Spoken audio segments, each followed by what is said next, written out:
nessa noite, do livro de Apocalipse, no seu capítulo 1.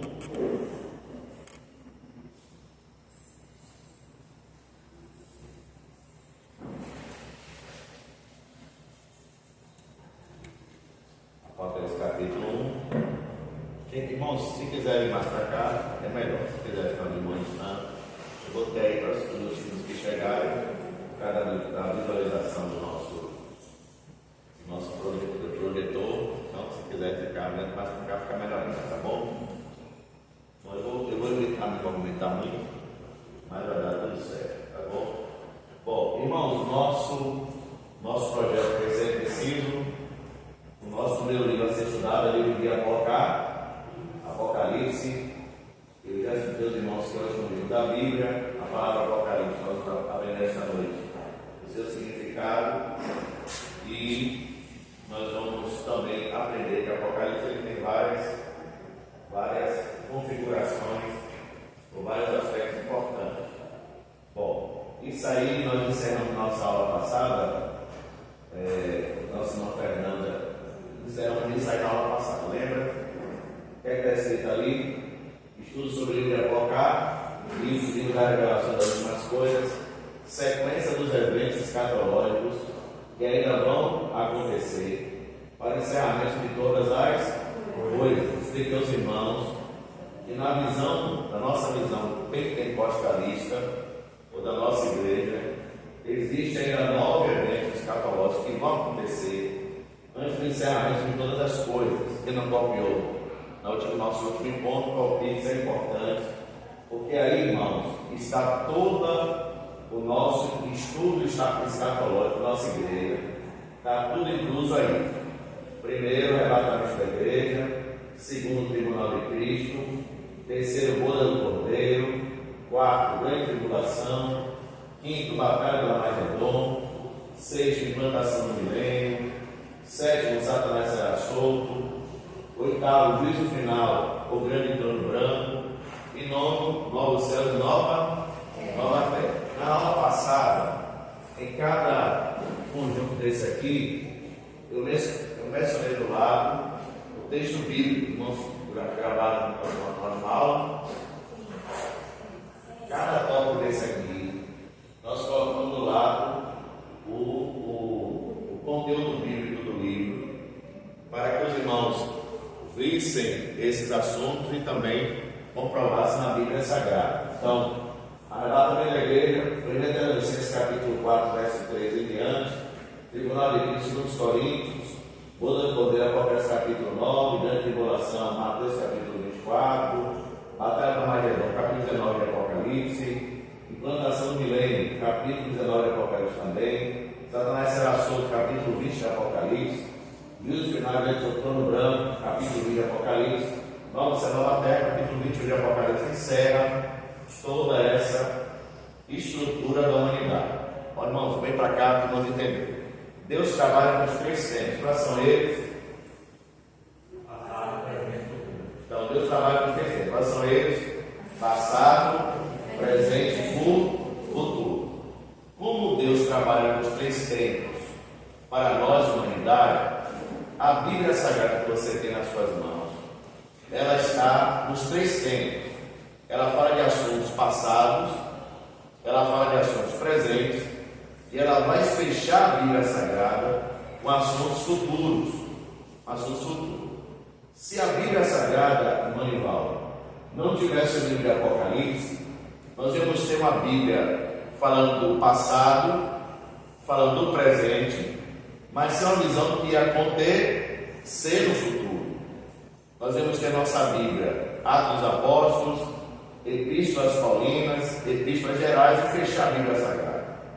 Mas Deus, que trabalha nos 3 tempos, Ele queria trazer a revelação completa para a humanidade. Então na Bíblia encontra eventos passados, eventos presentes e eventos futuros. Por isso que a Bíblia está fechada. O cânon bíblico, ele está completo, porque nele, na Bíblia Sagrada, eu encontro tudo que eu preciso para a minha salvação em Cristo Jesus. Não precisa acrescentar mais nada à Bíblia Sagrada. Deu para entender? Muito bem. Esse aí é o esqueleto, a forma da nossa estrutura escatológica, do que nós vamos estudar durante todo esse período aqui. Vou falar sobre isso aí, viu? Alguém já escreveu? Anotaram? Se não anotou, peço para alguém e eles vão passar para vocês. Alguma dúvida até aí? Não? Mais uma vez, os irmãos que estão lá, quiserem vir mais para cá, fica melhor para a visualização, viu? Se não quiser, fique à vontade aí também.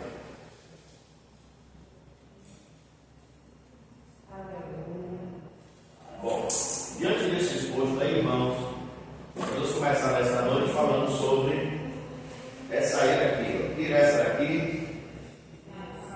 Muito bem. Essa é a ilha de Patmos, onde quem ficou preso lá? João ficou preso lá porque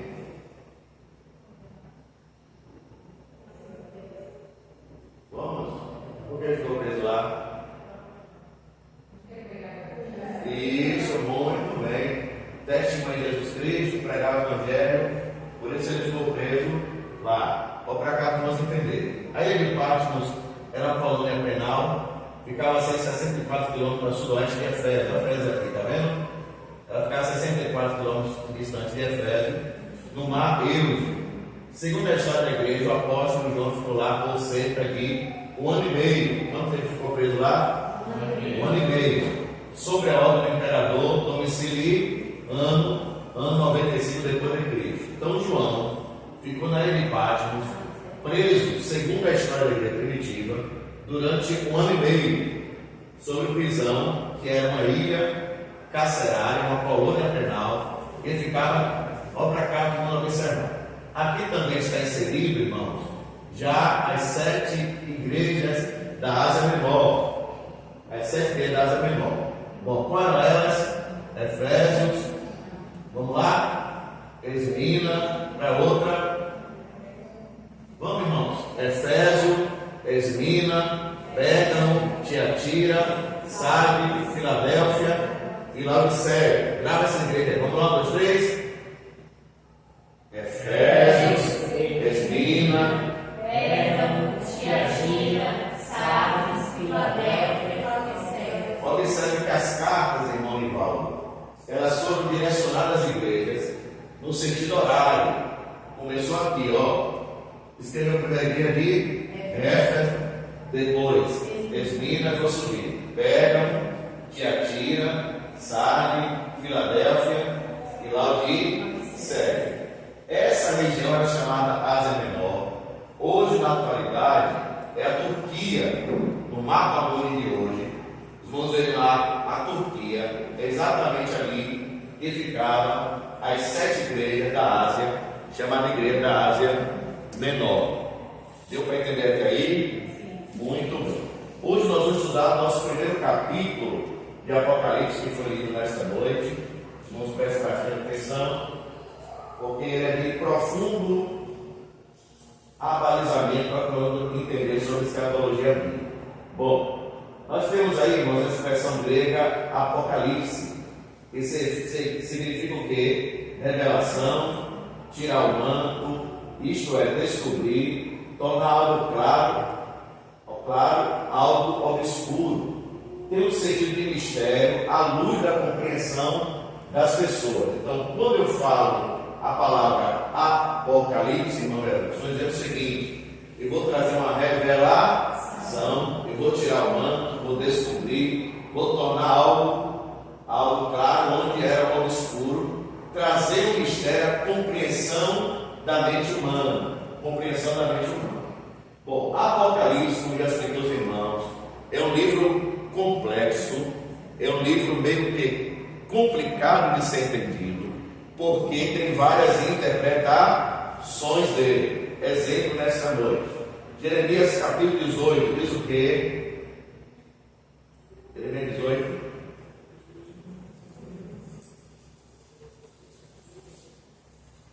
Jeremias 18 diz o que aí? Isso, diz o quê?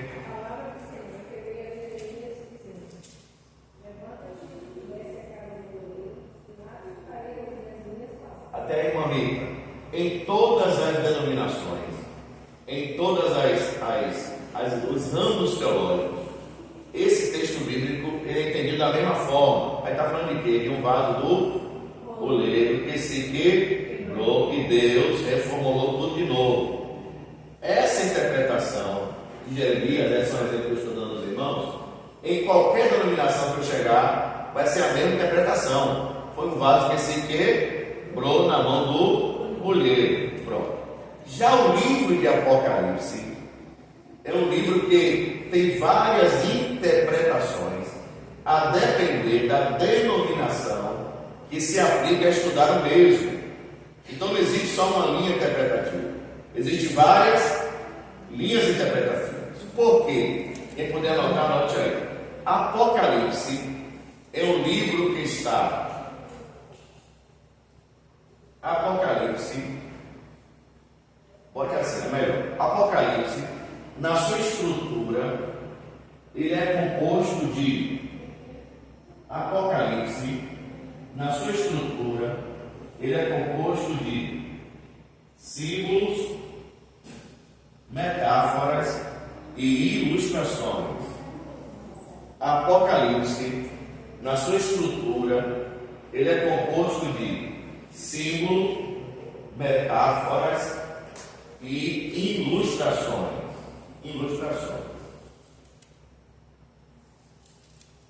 Diante desse exposto, eis uma das razões porque Apocalipse não tem apenas uma interpretação. Existem várias interpretações de Apocalipse. Nós, nesses estudos bíblicos, nós vamos seguir a nossa visão pentecostalista, que é exatamente aquela estrutura que os irmãos já anotaram aí. Deu para entender? Por algumas ramificações presbiterianas, nós já estamos no milênio. Então, para eles, algumas ramificações presbiterianas, nós já estamos vivendo o milênio de Cristo. E, por fim, o fim de todas as coisas. Então, a complexidade do livro está exatamente porque é algo a ser revelado, é algo a ser descoberto, é um mistério à luz da compreensão da mente humana. Aqui a mensagem da revelação veio em Cristo. Quem trouxe a revelação a João? Cristo. Por meio de um anjo intermediário. Abra sua Bíblia aí. Apocalipse, capítulo número 1, verso de número 1. Apocalipse 1, primeiro. Quem achou pode ler. Na revelação de Jesus Cristo, a qual Deus lhe deu para mostrar aos seus servos as coisas que brevemente devem acontecer, e pelo seu anjo as envias, e as notificou a João, seu servo. Então, por intermédio do seu anjo, expressou ao seu servo João. Então, a revelação veio por intermédio do anjo, que trouxe a revelação a João, quando ele estava na ilha de Patmos. E é ministrado a João através de símbolo, que é o sentido do termo grego semonim, ensinar por simbologia. Esta compreensão nos leva à chave da interpretação geral deste livro. Ensino simbólico. Aqui eu preciso parar nesse momento, irmãos, para os irmãos entenderem o seguinte: existem muitos trechos de Apocalipse, que a linguagem é simbólica, não é a linguagem literal. Mas existem outros textos em Apocalipse, que nós vamos aprender, que a linguagem é literal. Então, nós temos que ter esse norteamento aqui. Existe texto em Apocalipse que é simbólico. Aquilo que foi mostrado a João é um símbolo de alguma coisa que vai acontecer no futuro. Vou explicar aqui aos irmãos. João viu gafanhotos que voavam sobre a terra, e as suas asas batiam como de muitos ventos fortes. Muitos ventos fortes. Simbolicamente falando, quando a teologia ela vem trazendo essa linguagem simbólica, vai entender que João estava se referindo a helicópteros que estavam voando com aquelas hélices, e os trombos, a zoada deles, invadia todo o ambiente onde eles estavam, porque Apocalipse capítulo 29 fala da guerra do Armagedon, ó o símbolo. Já que na época de ele não tinha noção da existência de tantas máquinas bélicas como hoje. Então Deus dá a ele uma simbologia de gafanhotos que ele deu sobre a terra, batendo as suas asas fortemente, e quem estava ao seu redor ouvia os seus ruídos. Um símbolo para a nossa atualidade. Como estou entendendo? Apocalipse é cheio de simbologias. Bom, em cima disso aqui, nós temos aqui a figura de João. Agora vem para cá para explicar para os irmãos. Todas as figuras que nós vamos utilizar aqui são figuras que não trazem o termo da realidade. O escritor não. O estudioso leu, imaginou e desenhou. Não quer dizer que literalmente João estava sentado na pedra, com os pergaminhos na mão, escrevendo. Isso, muito bem. Calmamente, as aves voando aqui, eita coisa boa. Mas nada disso, é só uma questão de ilustração do texto bíblico que nós estamos utilizando. Bom, aí é João, está dentro de Pátimo, recebendo a revelação do Apocalipse.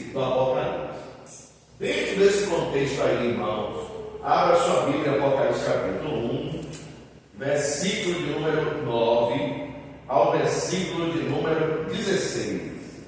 Apocalipse, capítulo de número 1, verso 9 ao 16. Quem achou, pode ler bem alto. Apocalipse 1, 9 e 16.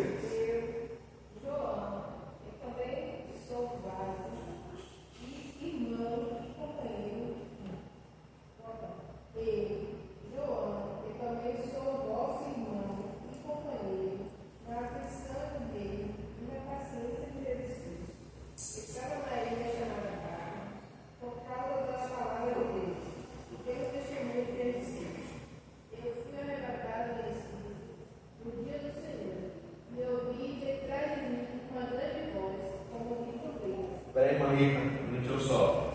O que é arrebatamento, irmão, de espírito?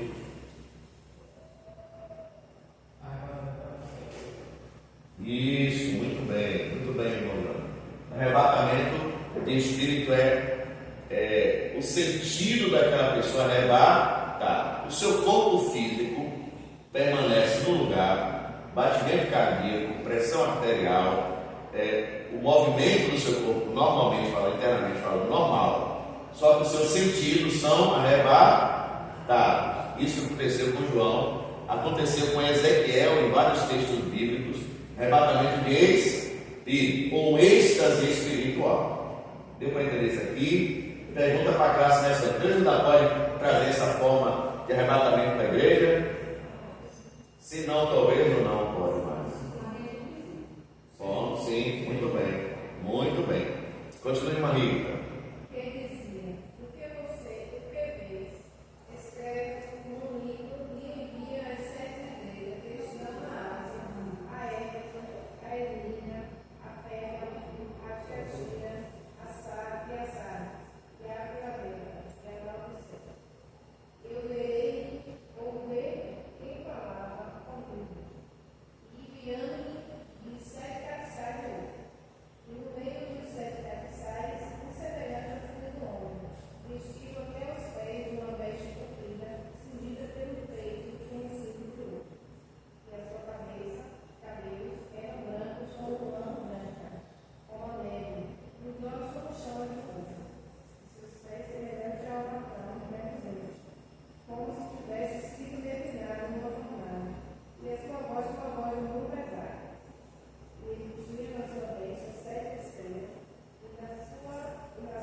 sobre o Cristo glorificado e o Cristo como Cordeiro de Deus. Isaías 53, verso 1 a 12, quem achou pode ler. Isaías 53, verso 1 a 12.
Versículos bíblicos, irmãos, Isaías 53, verso 1 a 2, descreve o servo sofredor, ou o Cristo que veio para sofrer pela humanidade. Os irmãos observem aqui no texto bíblico de Isaías que ele era uma raiz que nasceu na terra árida e estéril, não tinha aparecido em formosura. Irmão, se Jesus chegasse aqui na igreja, ele não ia ser perceptível, ele não ia ser desejado para que tivéssemos proximidade com ele. Ele seria, de alguma forma, uma pessoa desprezada em meio a todas as coisas. Quando foram prender Cristo, por que é que Judas teve que identificá-lo com ele? Porque Cristo, em meio aos seus discípulos, não tinha nenhuma diferenciação física. Quando os europeus eles abraçam a fé em Cristo, eles precisavam levar para a Europa um Jesus diferente, porque os europeus são cabelo louro, olho azul, alto, bem forte. Se eu vou levar Jesus para os europeus, eu tenho que levar Jesus com a mesma figura que os europeus são. O Jesus que a gente vê aí, com os olhos azuis, cabelo louro, grande, que sempre vai à frente, chamando a atenção de todo mundo, em Isaías 53 ele cai por terra. Aqui ele não tinha nem aparecido em formosura. Judas precisou beijar a ele para identificar que era ele no meio dos seus discípulos que ali estavam. Além de não ter formosura nem beleza, nós o desprezaríamos, nós não o valorizaríamos, porque ele não tinha nenhum tipo de valorização. Esse é o Cristo servo sofredor. Pega isso aqui, é o sofredor. Além de ser o sofredor, irmãos, no capítulo 23, versículo 16, vai dizer o seguinte: Deus se agradou em moê-lo fazê-lo sofrer. Pergunta para casa nessa noite. O que é se agradar em fazer ele sofrer? Deus sentiu-se o quê?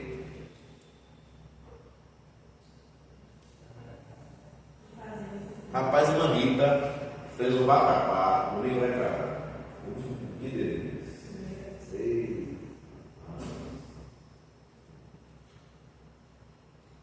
A comida me agrada. Olha para cá. Quando Cristo morre na cruz do Calvário, o sacrifício que ele fez, ó, foi agradável a Deus. Deus se agradou. Agora Deus se agradou em ver o próprio Filho sendo martirizado pelos homens, sendo morto por eles, mas tudo isso foi agradável aos olhos do Senhor. Deus não ficou triste, Deus não ficou aborrecido, Deus ficou agradável por aquilo que estava acontecendo. É o texto bíblico. E quem morreu a Cristo, olha o que eu vou dizer aqui aos irmãos. Cristo tem o poder de dar a vida e de tirar sua própria vida. Eu dou minha vida. Vocês não estão me prendendo, vocês não estão me matando. É eu que estou me entregando a vocês, por amor à humanidade. Quando Isaías escreve isso aqui, a palavra moer na língua hebraica é o seguinte: ó, pega-se um cacho de uva, coloca em uma dispensatória de pedra e começa a moer. Deus se agradou em moer o seu próprio filho. A moer de uma uva, ele vai sendo moído para que seja expresso o caldo, o sumo da uva, que serve para tantas utilidades para a humanidade. Simbologicamente ou espiritualmente, irmãos, graças ao que eu vou dizer, Deus se agradou no sacrifício de seu filho, e o próprio Deus que moeu o seu filho, ele moeu o seu próprio filho para que dele trouxesse a resultado da salvação para a humanidade. Entende isso aqui?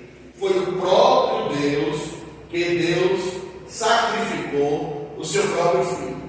Isaías, ele é descrito como servo sofredor. Guarde isso aqui. Mas em Apocalipse capítulo 1, verso 12 a 16, a história muda em Moé.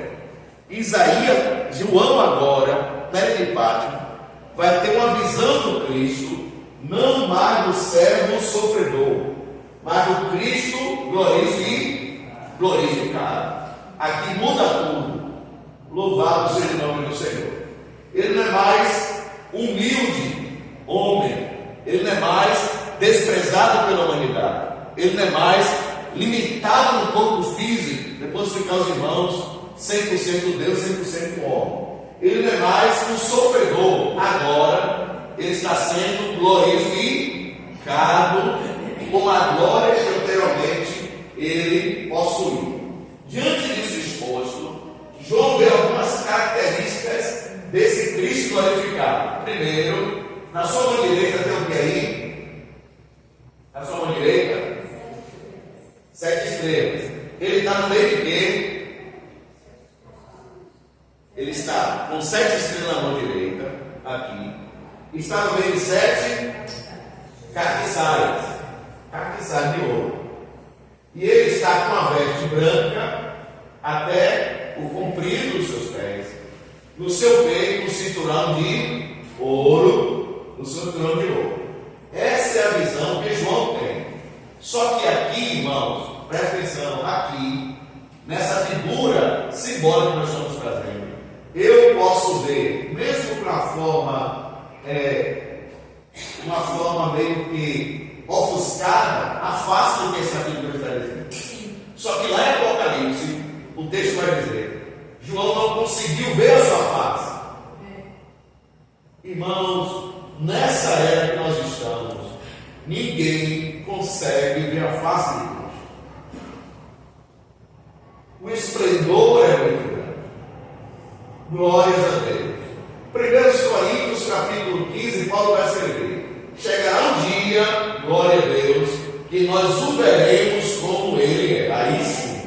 Glória a Deus. Nós vamos ver a face de Cristo. Bom, ele viu as características. Primeiro, Deus explica aos irmãos. As 7 estrelas que estão na mão direita de Jesus Cristo. Abra sua Bíblia em Apocalipse capítulo 1, versículo de número 12. Quem achou pode ler. Apocalipse capítulo 1, verso de número 20. Apocalipse 1, 20. Quem achou pode ler.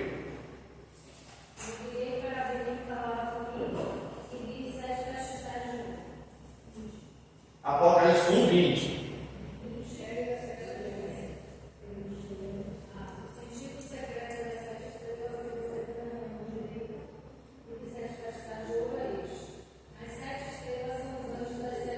Para um pouquinho, irmão. Então, essas 7 estrelas aqui que estão na mão direita são os 7 anjos das 7 igrejas. Quais são as 7 igrejas da Ásia Menor? Continue. E os 7 castiçais são as 7 igrejas. Então, espiritualmente falando, Jesus tem o controle dos 7 anjos da igreja na sua mão direita. E ele passeia entre os 7 candelabros de ouro. Isso quer dizer o seguinte: que nessas igrejas aqui, glória a Deus, nessas igrejas aqui, está ali, nas 7 igrejas, Cristo estava passeando entre elas. Esse passear dele é fazer uma observação cuidadosa de tudo que estava acontecendo na igreja. Quando lá na frente nós estudamos sobre as 7 igrejas, nós vamos entender o que eu estou dizendo. Então Cristo passeia sobre essas 7 igrejas, que são 7 candelabros, e ele passeia trazendo uma observação sobre cada uma delas. Depois que ele tem a observação concretizada, ele vai até João para descrever a João o que ele viu nas igrejas. Entende isso aqui? E aqui eu paro, irmãos. Toda igreja instituída por Cristo, igreja instituída por Cristo, ele passeia no meio da sua igreja. Passeia para quê? Primeiro, observar como está a sua igreja. E depois que ele traz essa observação, ele vai até o anjo da igreja, trazer a notificação como está a sua igreja. Porque Cristo, guarda o que eu vou dizer, ele é o dono da igreja, irmãos. Glória a Deus.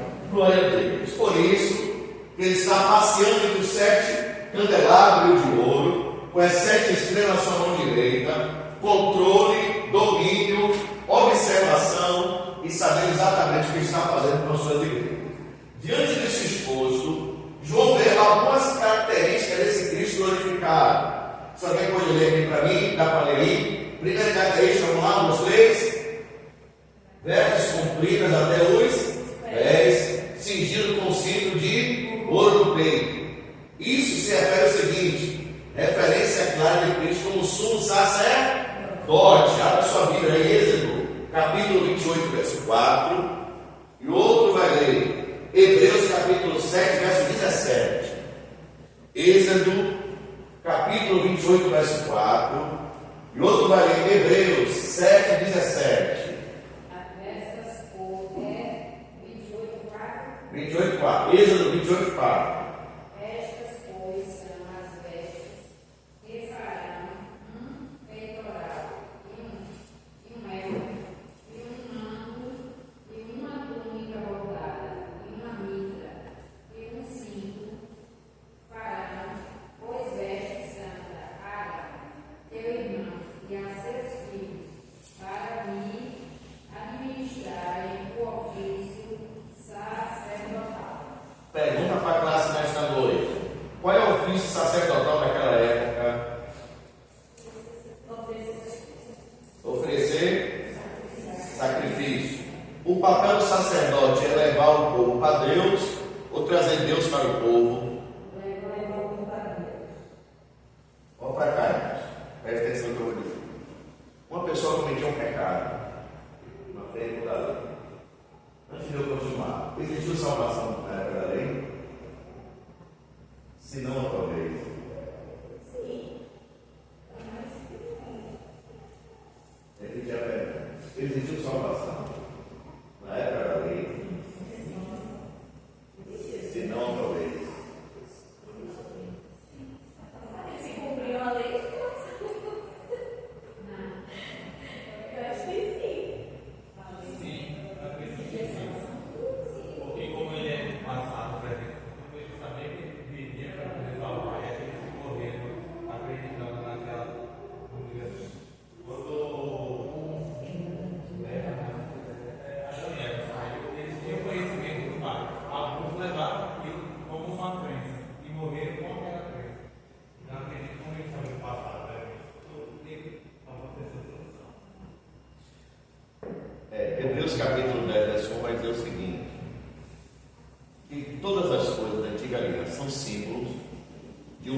Grave como ele. A salvação, o projeto da salvação, no Antigo Testamento, ele foi sendo revelado de forma paulatina, mas de forma progressiva. Então, os nossos irmãos da antiga aliança, eles não tiveram a oportunidade de ver o que nós vemos hoje, mas de uma forma paulatina, mas progressiva. Eles começaram a ter entendimento do que é a salvação, mas não como nós temos hoje. Por isso que Mateus capítulo 5, Cristo vai dizer: bem-aventurados sois vós, porque muitos quiseram ver o que vocês estão vendo e não viram. Quiseram ouvir o que vocês estão ouvindo e também não ouviram.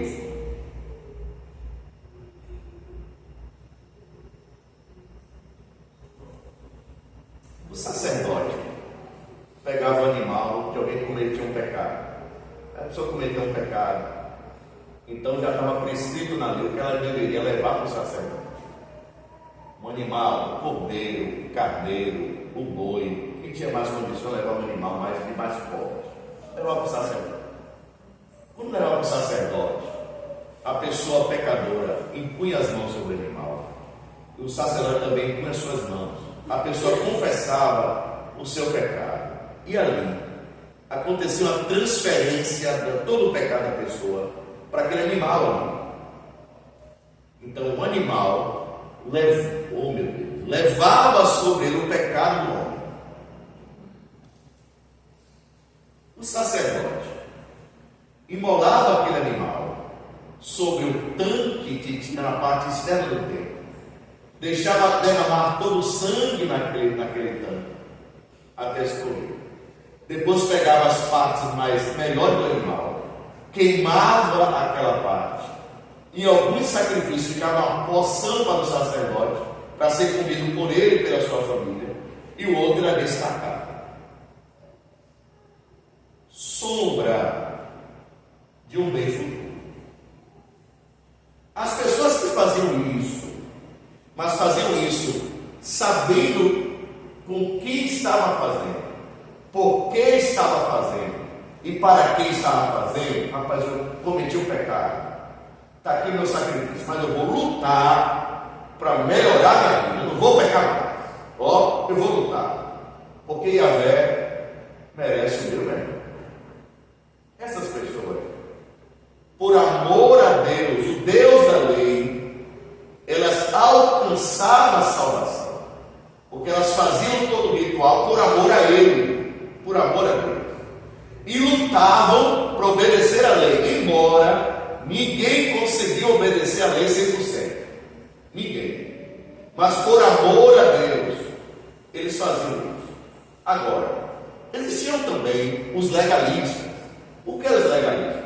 Legalistas eram aqueles que pecavam antecipadamente, premeditavam o pecado e sabiam o que ia fazer depois. Rapaz, eu vou pecar, eu vou adulterar, eu vou pecar, depois eu vou pegar o animal. Se pega o animal, leva para o sacerdote, ora, põe a mão, transfiro, pronto, acabou.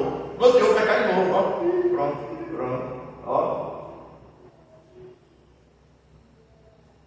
Legalistas.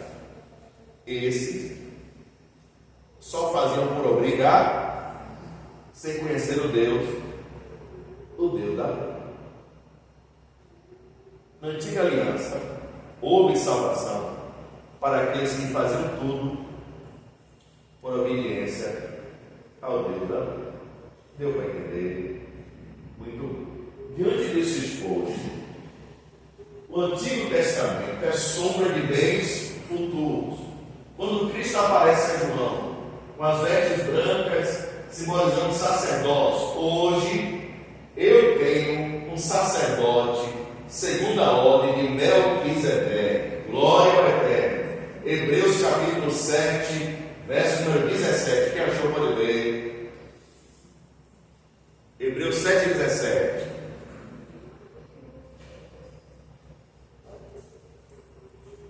Vamos ir rapidinho, 7 e 17.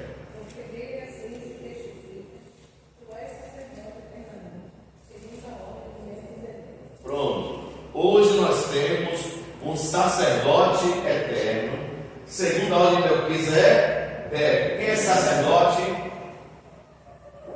Quem é sacerdote? Ele está sentado aonde?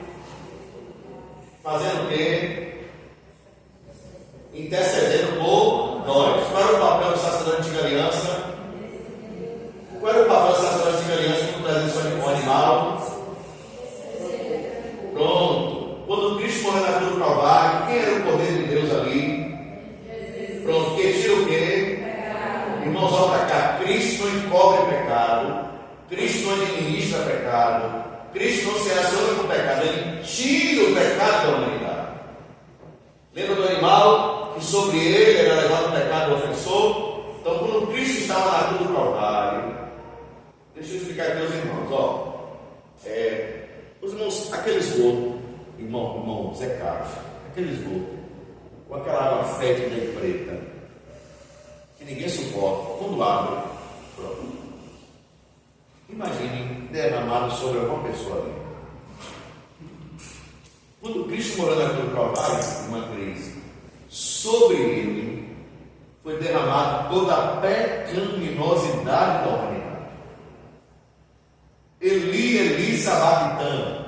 Meu Deus, por que me desamparaste, abandonaste? Por quê?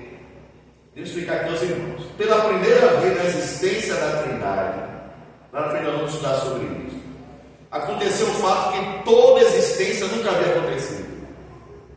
O Deus Pai, o Deus Filho e o Deus Espírito Santo. Eles são Trindade Santa. Quando Cristo estava na cruz do Calvário, levando sobre ele o pecado da humanidade, Deus se temporariamente, ele se afasta do Filho. Aí ele clama, ele não sentiu mais a presença do Pai. Meu Deus, por que me desamparar? Porque houve uma desconexão divina. Por causa do que, naquele momento, todo o pecado estava sobre ele. Louvado seja o nome do Senhor. Diante disso exposto, ele é o sacerdote, segundo a ordem de Melquisedeque. Cabelos brancos com a lã significa o quê? Santidade, sabedoria e eterna deidade de Cristo. Cristo também é Deus por excelência. Cabelo branco repita comigo, santidade, sabedoria, eterna deidade de Cristo. Abra sua Bíblia, Daniel capítulo 7, versículo 9 e 13. Ele é Deus por excelência. Daniel capítulo número 7, versículo 9 e 13. Quem achou pode ler. Daniel capítulo 7, versículo 9 e 13. Enquanto eu, Pablo, admirava esses animais, eis que foram trazidos, e um ancião, pleno de dia, se assustou.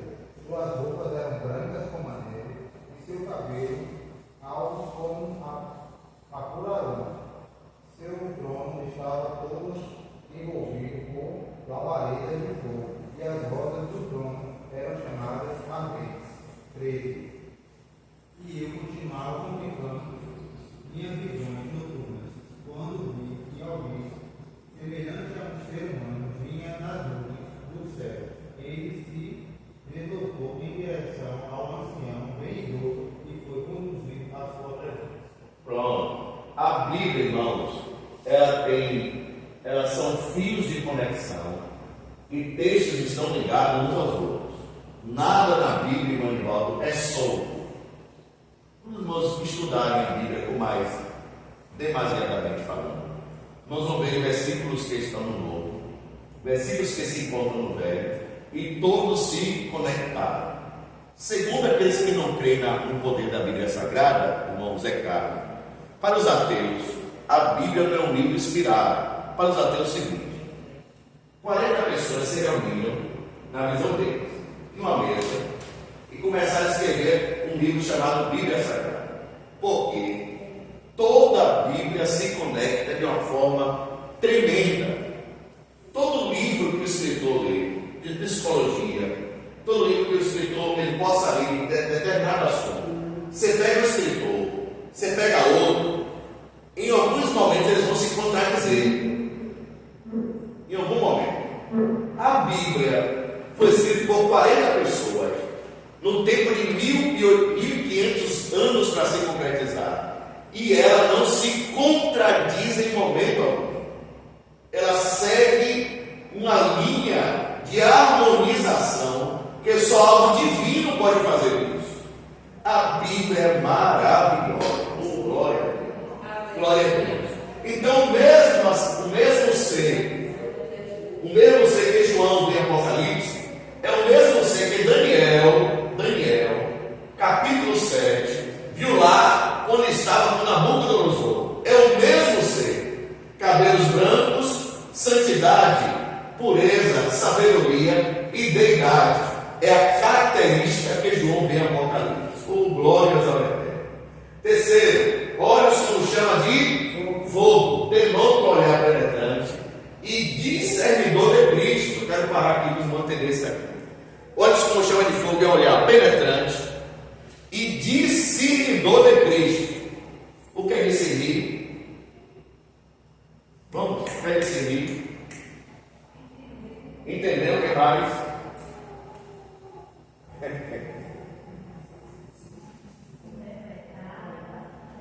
Eu estou vendo todo mundo aqui no lado externo. Eu só posso compreender o lado externo das pessoas. Cristo o chama de fogo. Ele disse que está dentro.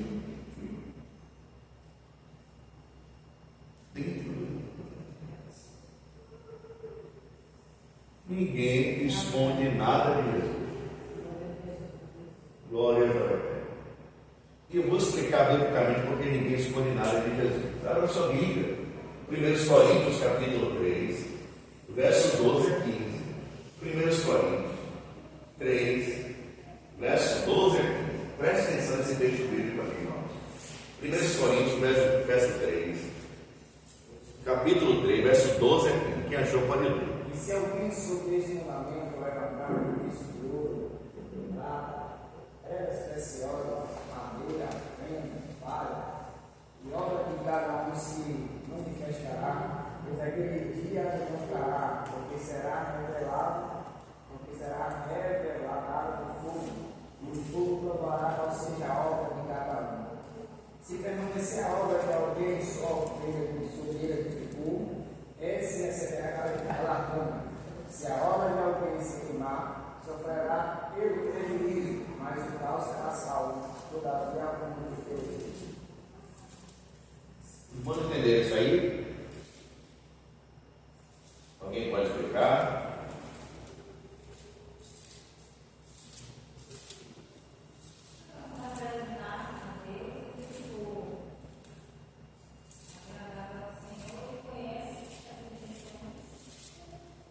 Ele conhece o quê?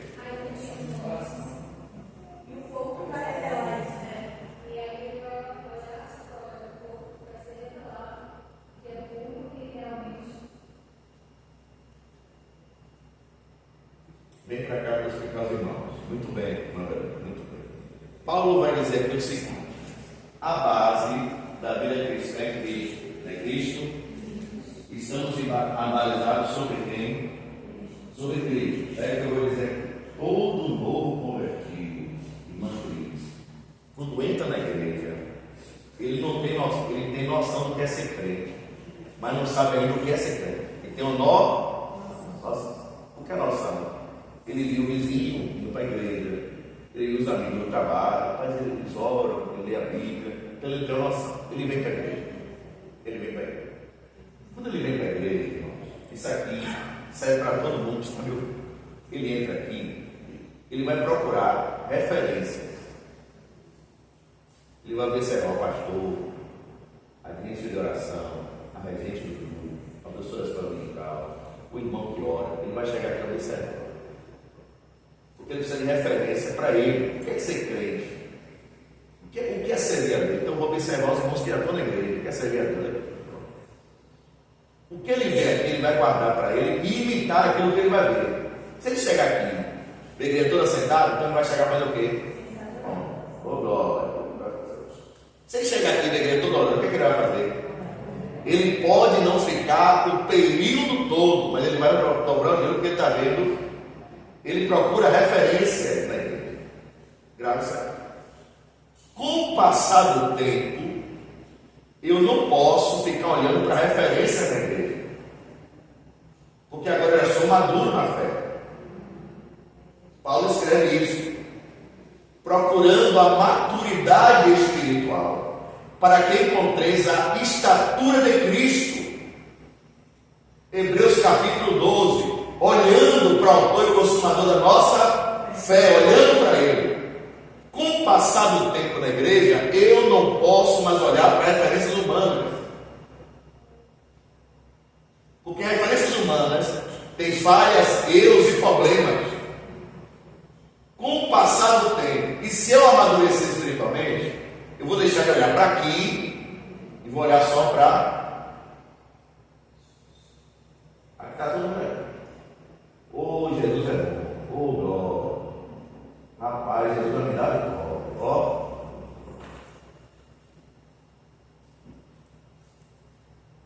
Grave o que eu vou dizer. O crescimento espiritual está em olhar apenas para. Ó, chega pastor, sai pastor. Chega pastor, sai pastor. Chega pastor, sai pastor. Chega pastor, sai pastor.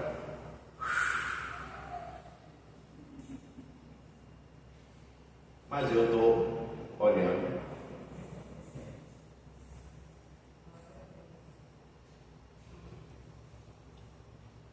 Nunca olhem ou não deixe a vida cristã toda olhando para referências humanas. Isso aqui é só para novo convertido. Mas com a estrutura aumentando, eu vou olhar para Jesus.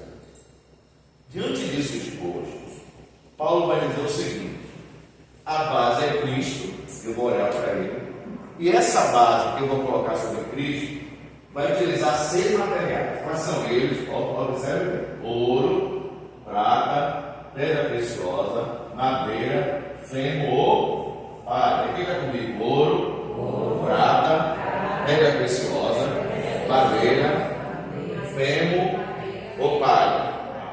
As 3 primeiras, ouro, prata e pedra preciosa, principalmente os metais nobres, que são ouro e prata, com o contato do fogo, eles reluzem mais. Ó, pronto. A madeira, o fêmur e a palha, com o contato do fogo, eles vão subir. Não vai ficar.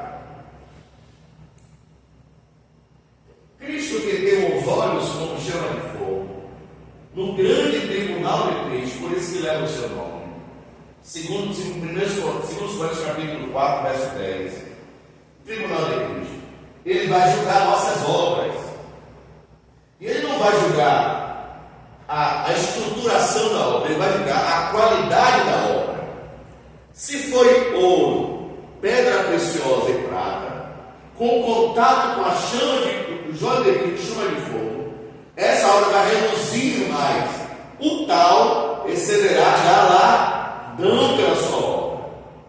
Entretanto, aqueles que fizeram a obra com palha, fêmur e madeira, no tribunal de Cristo, quando ele tocar os seus olhos como chama de fogo, que é um olhar discernidor, discerne tudo bem, eu sei qual é a intenção do coração de cada um, qual é a motivação de fazer, qual é a intenção de realizar, por que está fazendo, para quem está fazendo, o porquê está realizando. Ele discerne muito bem. Quando ele tocar os seus olhos como chama de fogo, o fêmur, madeira e palha vai se extinguir. O tal alcançará a salvação, mas como pelo fogo, quase que não chegava. Misericórdia da minha vida, Jesus. Quase que eu ia. Final do ano, a gente olha para aquela lista lá de aprovado, né? Aprovado. E sempre é um momento que começa a lista dos aprovados, né? Rapaz, se o nosso nome está indo, vai provar, vai provar. Ai, está quase. Eita, meu Deus, eu fui aprovado, mas quase. É isso, pelo conselho de classe. Quase que eu não chegava, mas cheguei. Entretanto e todavia, o tal não perseverará.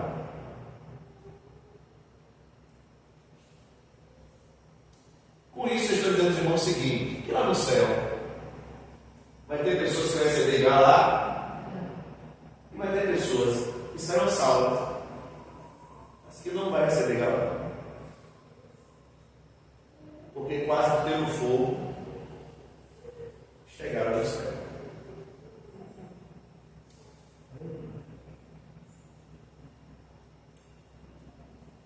Diante disso exposto, os olhos de Cristo como chama de fogo, é Ele que vai trazer o julgamento sobre nossas obras. Aí por isso eu paro para os irmãos me perguntar: irmão Rivaldo, como é esse julgamento? É um julgamento divino, os olhos como chama de fogo, e Deus que vai julgar nossas obras naquele grande dia. Agora, o que eu faço diante dessa realidade? Irmãos, tudo que nós fizermos para Cristo, façamos com toda a qualidade possível. Se é para Cristo, eu vou louvar o Senhor. Antes de louvar o Senhor, vou passar um dia ensaiando, para tentar entender. Eu vou ministrar uma palavra. Quando eu ministrar a palavra, deixa eu estudar um pouquinho aqui para ver o que, é que eu vou pregar para alguém. Me ajude. Se é para Ele, com qualidade. Deu para entender o significado do chama de fogo? Muito bem. Diante disso exposto, ele também tem os pés como bronze polido, que significa força e estabilidade. Salmo 28:7. Deus, ele tem força e estabilidade. Nada pega Deus de surpresa ou desestabiliza o emocional divino. Por que emocional divino? Deus também tem emoções, tristeza, alegria, felicidade, mas nada desestabiliza o emocional divino. Ele é força e estabilidade. Vós, como sois de muitas águas, poder, autoridade. Ele, através da sua palavra, através da sua voz, a terra se treme e todos reconhecem a autoridade divina. Este homem que está pregando em nosso meio, rapaz, ele tem autoridade.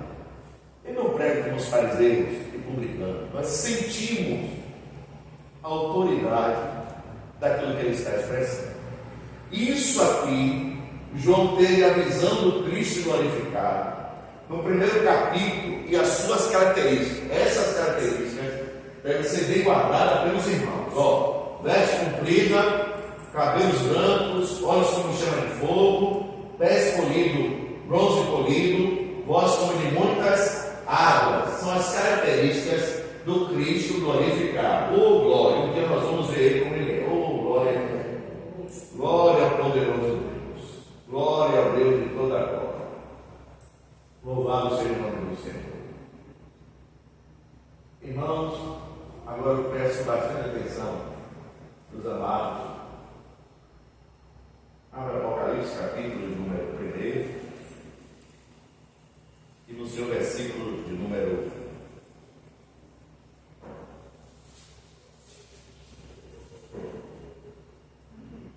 18.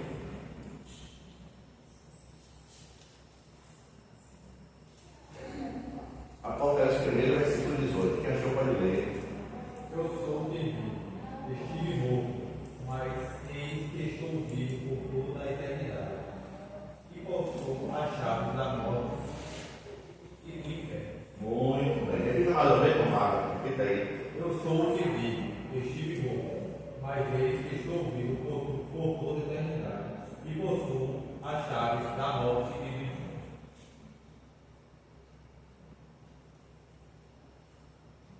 Bom, nesse versículo bíblico aí, Cristo vai revelar uma profundidade sobre a vida após a morte. Ele vai dizer: eu estou vivo, estive morto, mas esse que eu estou vive por toda a eternidade. Eu possuo a chave da morte e do inferno. Apocalipse 1:18. Vem para cá. Eu já preguei sobre isso. Depois os pregadores ainda continuam pregando. O inimigo tem a chave que Cristo foi até o inferno. Tomou do inimigo a chave da morte e do inferno. E isso não tem base bíblica para cá.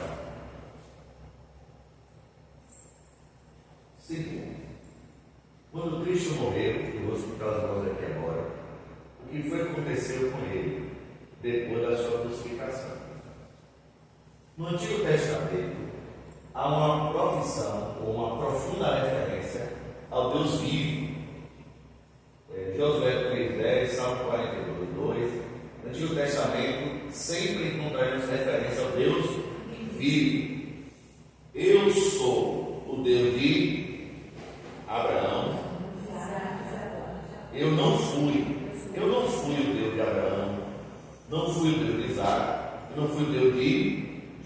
O verbo está no presente. Eu sou aqui, a referência é o seguinte: eles estão existindo ainda. Então, Abraão ainda existe, Isaac ainda existe, e Jacó ainda existe.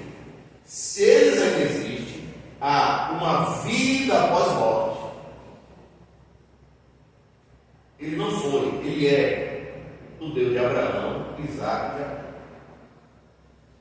O Antigo Testamento é muito isso.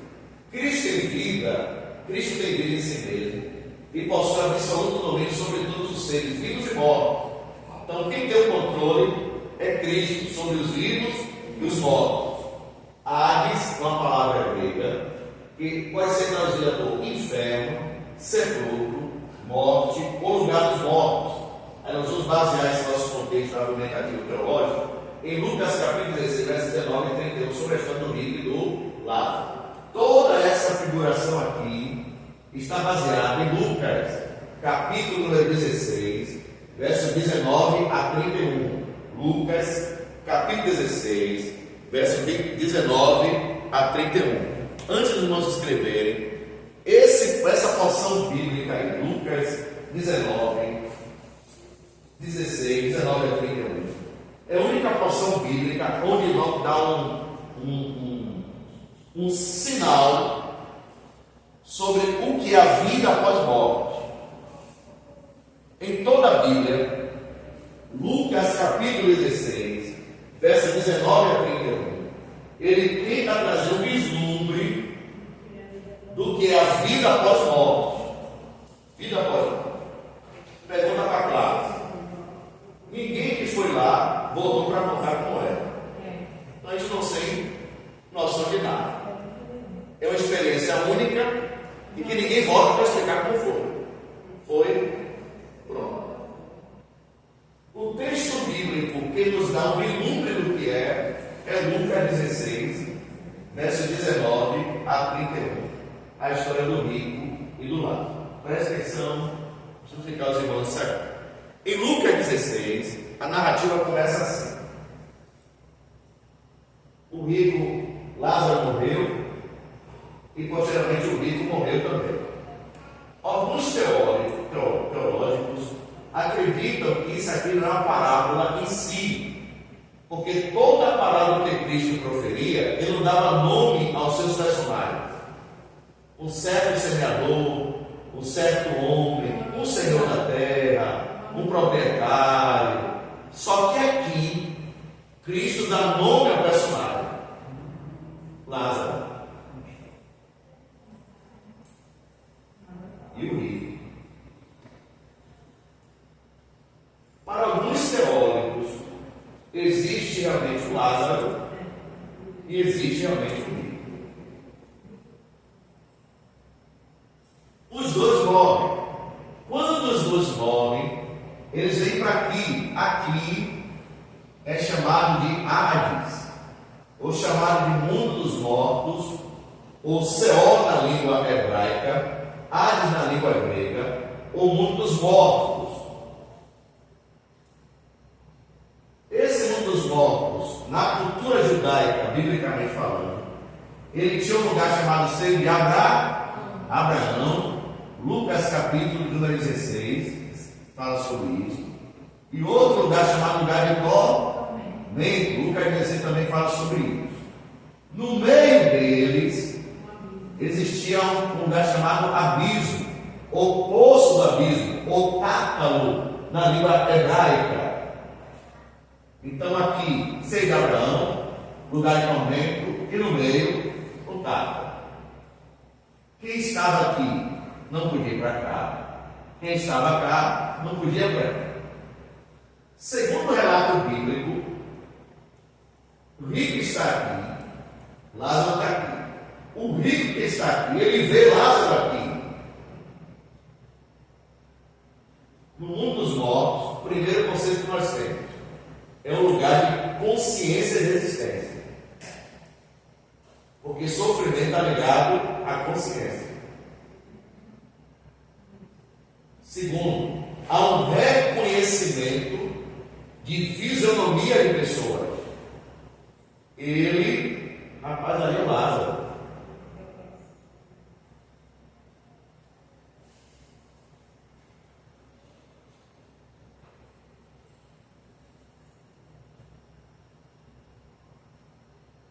Quando ele se reconhece,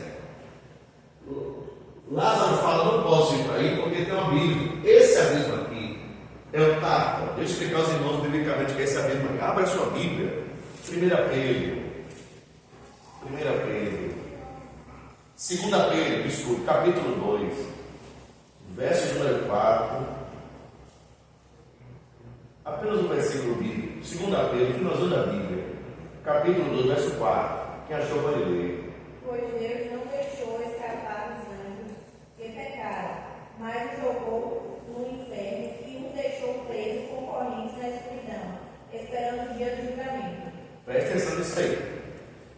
A Bíblia não explica o porquê, mas na rebelião de Lúcifer também se rebelou, ou também naquele grupo de rebelados, veio alguns anjos que também se rebelaram. Deus separa esses anjos. A Bíblia não explica o porquê disso. Separa esses anjos e os lança no tártaro, no abismo. Esses anjos aqui, eles estão guardados lá para o juízo. Que juízo? Abra sua Bíblia, Apocalipse, capítulo 19. Apocalipse, capítulo 9. Apocalipse, capítulo 9, quem achou pode ler. O quinto anjo tocou a trombeta e viu uma estrela que do céu caía na terra, e foi-lhe dada a chave do poço do abismo. Para um pouquinho, foi da chave do quê? Continue. E abriu o poço do abismo e subiu fumaça do poço, como fumaça de uma grande fornalha, e com a fumaça do poço escureceu-se o sol e o ar. E continue, versículo 3. E da fumaça vieram gafanhotos sobre a terra, e foi-lhes dado poder como o poder que tem os escorpiões da terra. Continue. E foi-lhes dito que não fizessem dano à erva da terra, nem à verdura alguma, nem à árvore alguma, mas somente aos homens que não têm na testa o sinal de Deus. Segundo o entendimento bíblico, irmãos, esses anjos aqui, que estão no chamado poço da vida, eles serão libertos na grande tribulação. E eles vão sair com a ordem: não danifiqueis a relva, as plantas. Vocês só vão danificar os homens. O sofrimento aqui vai ser grande. Nós não sabemos o porquê Deus os prendeu. Talvez porque a malignidade deles sejam maiores ou mais poderosos. O certo é que eles estão lá e serão soltos na grande tribulação. Em cima disso exposto, quando Cristo morre na cruz do Calvário, aqui é a cruz do Calvário, aqui é o golpe. ele vai vir e vai passar o período aqui no seio de Abraão. Presta atenção. Ele não foi para o inferno. O inferno está temporariamente desocupado. O inferno é esse aqui. Está desocupado. Não tem habitantes ali. O nosso adversário está onde?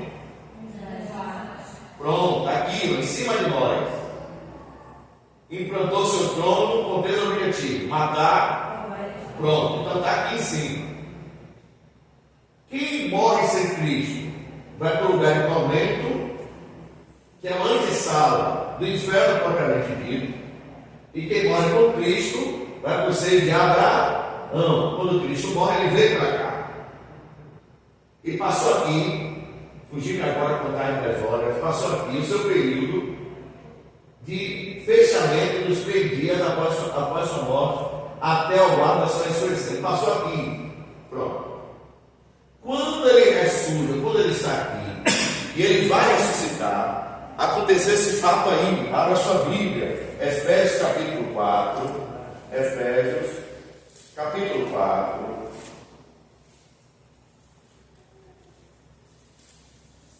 Efésios capítulo 4, Paulo escrevendo a sua carta, versículo 7, versículo 8 e versículo 9.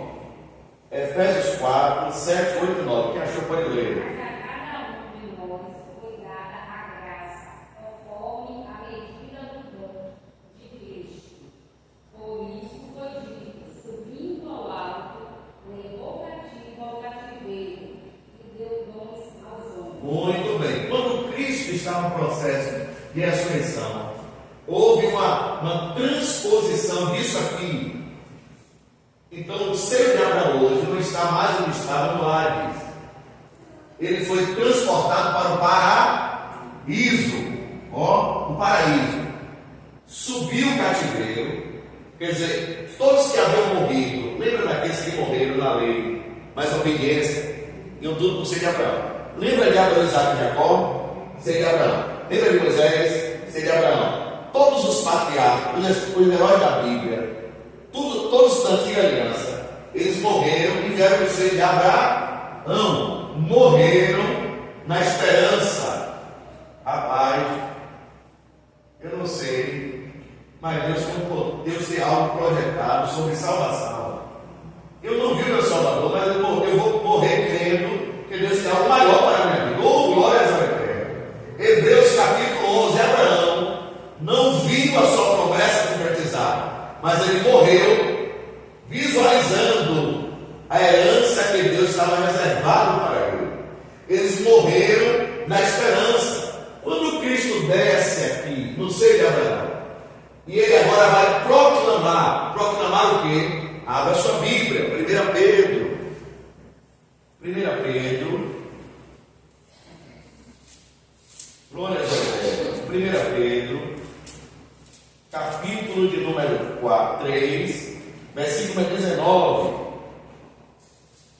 E o Espírito foi e pregou aos espíritos que estavam presos.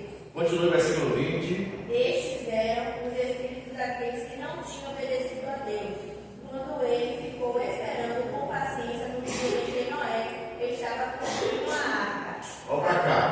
O texto diz de 1 Pedro fala o seguinte: ele foi aqui e proclamou. Essa palavra na língua grega não é proclamar o Evangelho, é proclamar o seguinte: ele foi lá e proclamou: eu venci. E todos vocês que estão me aguardando, eu estou aqui, a salvação chegou até vós.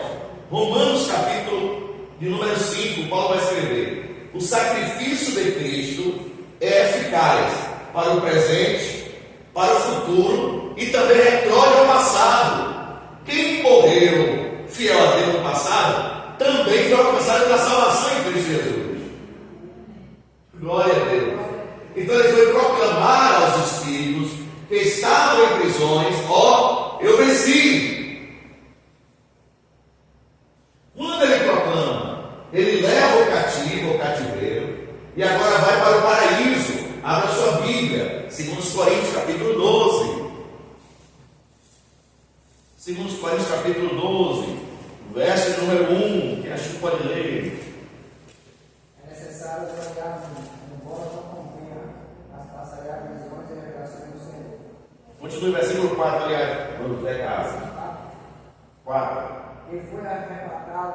paraíso e ouviu palavras inefáveis, as quais a lista ao homem referiu. Pronto, Paulo foi arrebatado até aqui. Ele foi arrebatado até aqui. 2 Coríntios capítulo 12, verso 1 a 4. Então, ele transportou para cá o paraíso. Hoje, quem morre em Cristo, glória a Deus, morre na esperança da salvação, está descansando no paraíso. No paraíso. Quem morre sem Cristo, sem paz, sem salvação, vem para um lugar chamado lugar de tormento, que é uma antessala do inferno propriamente dito. E esses anjos que estão aqui, eles estão presos por alguma razão e propósito. Eles serão libertados, segundo o capítulo 9 de Apocalipse, na grande tribulação, para trazer sofrimento à humanidade. Depois que ele vai ao paraíso, depois que ele faz esse transporte, ele voltou no terceiro dia para ressuscitar. Depois que ele ressuscita, passa 40 dias. Esses 40 dias aqui, irmãos, a Bíblia não descreve o que eles estavam fazendo.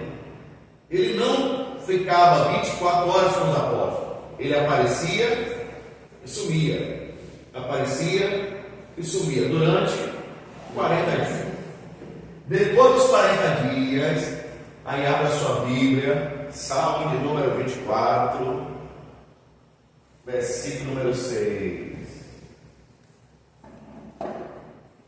Salmo de número 24, versículos 7 a 10. Quem achou pode ler. Levantai a porta das vossas cabeças, levantai vós com entrada eterna, entrará o Rei da Glória. Quem é o Rei da Glória? O Senhor forte e poderoso, o Senhor poderoso na batalha. Levantai a porta das vossas cabeças, levantai vós com entrada eterna, entrará o Rei da Glória. Quem é esse Rei da Glória? O Senhor dos Exércitos, ele é o Rei da Glória. Glória ao Eterno.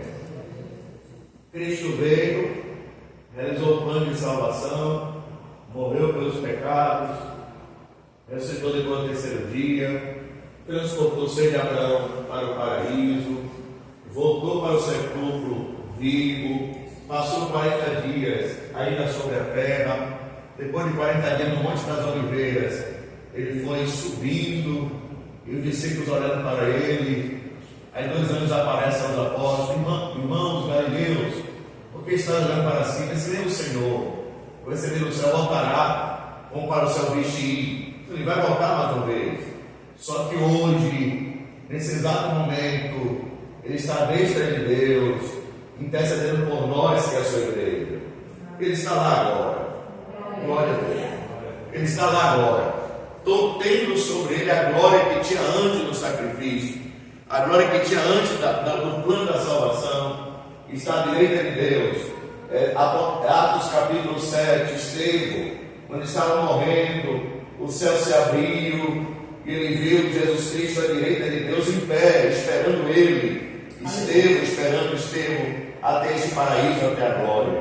Então ele está agora no céu, aguardando o momento de vir buscar a sua igreja. Deu para entender mais ou menos o que é na visão bíblica, o estado dos mortos, o que acontece depois, segundo o texto bíblico. Deu para entender mais ou menos? Vem para cá. Aqui é a palavra inferno, tártaro, gemo, na língua gema, na língua grega, na língua hebraica. Quem morre sem Cristo hoje, vem para cá. E segundo a visão, a nossa visão pentecostalista, esses que vêm para cá, eles ressuscitarão só no final do milênio. Então, morreu hoje, vai passar o arrebatamento da igreja, vai passar a grande tribulação, vai passar a implantação do milênio. No final do milênio, quando Satanás vai ser solto e vai ter o julgamento do trono branco, vamos ver isso lá na frente. Aí o mar dará os seus mortos, o inferno, esse aqui, dará seus mortos, no lugar de tormento, dará seus mortos. Aqueles que morreram, seja qual for o tipo de morte, acidente aéreo, os corpos ficaram endereçados, todos inexistentes, vai ressurgir mais uma vez, e todos comparecerão ao grande trono branco, só para ouvir o seguinte: apartai-me de mim, que eu não vos conheço. É chamado segunda morte. Eles morreram, ressuscitarão para morrer de novo. E a segunda morte, aí sim, não mais estarão aqui. Eles virão para cá. E aí por toda a eternidade, vem para cá para explicar os irmãos. Deus criou isso aqui. Foi criado para o diabo e os seus anjos. No plano original de Deus, quando Deus cria isso aqui, Ele cria um ato condenatório para o diabo e os seus anjos.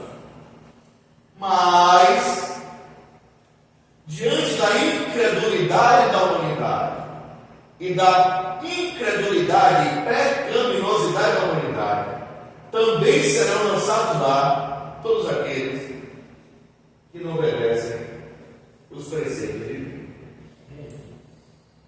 E estando aqui, e eu fecho agora a nossa aula, o maior sofrimento aí, irmãos, é o seguinte: consciência de existência. Sofrimento está ligado à consciência. Eu só sei que estou sofrendo porque eu tenho uma consciência. Eu sei onde estou, eu sei por que eu estou. A lembrança dos momentos que eu ouvi a palavra, e ó,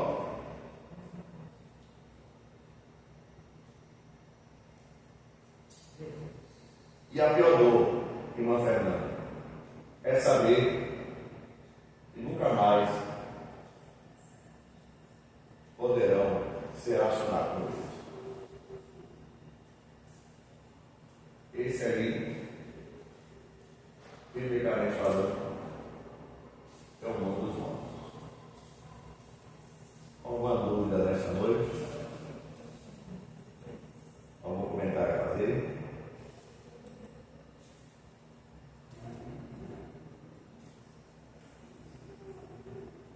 Próxima aula, nós vamos adentrar as 7 igrejas da Ásia, e vai ser algo muito forte aqui para a gente, viu? Aí o panorama das 7 igrejas da Ásia, próximo nós estaremos estudando sobre isso aí. Alguma dúvida, algum comentário a fazer? Ó para cá. É por isso, enquanto é dia, eu tenho que evangelizar.